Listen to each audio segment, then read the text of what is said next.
On First News today, well, we thought we'd talk about that wonderful Colorado River. It starts way up north. I think it goes all the way up into Wyoming somewhere, and maybe Montana to get its start. And it's fed by the snowpack in the Rocky Mountains. And that snow melts and it feeds the river, and it begins to travel on down to end up right here in the border with Mexico. With me is Russ Reichert, and Russ is a civil engineer with the Bureau of Reclamation. And Russ, what about the Colorado? We where does it start? Oh, well, it starts above in Colorado. It may even go in farther up than that. I'm not exactly sure. You're as good as I am about that one. But I know you do know that it's fed by snowpack in the Rocky Mountain. And what about, we had a huge snowpack this year up in the Rocky Mountains. That's correct. Yeah, and I'm not exactly sure the exact percent, but I believe it's about 150% of normal. So what happens about that snow? It's beginning to melt. Well, and when will it start showing up here? Well, it shows up in our system right now, but in the Yuma area, we're still on what they call downstream demands down here.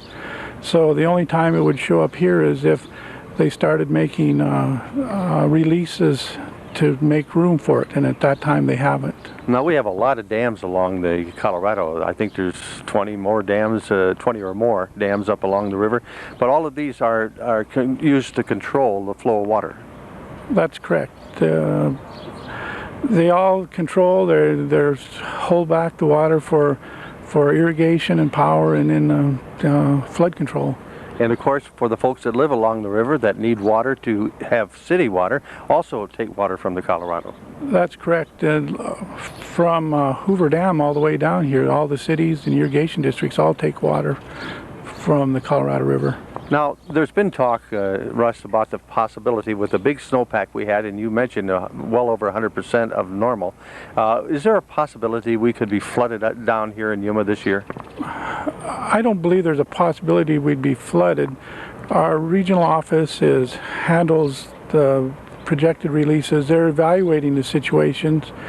They're looking at how much space is available, how much water is coming into the system.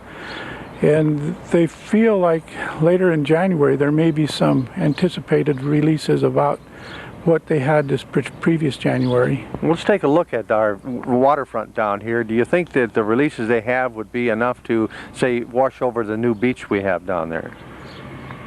If we had like we had last January, I don't think so.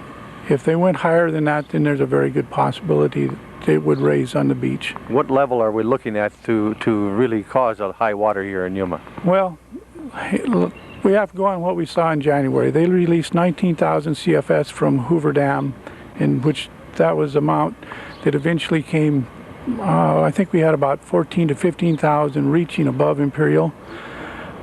All of that was passed through the All-American Canal and through the irrigation districts. So we didn't have any coming through Yuma. It was released below Morales Dam. Now, if it increased above that, then there's a possibility we could get 4,000 to 5,000 through town, but that would have to be if you went above 19,000.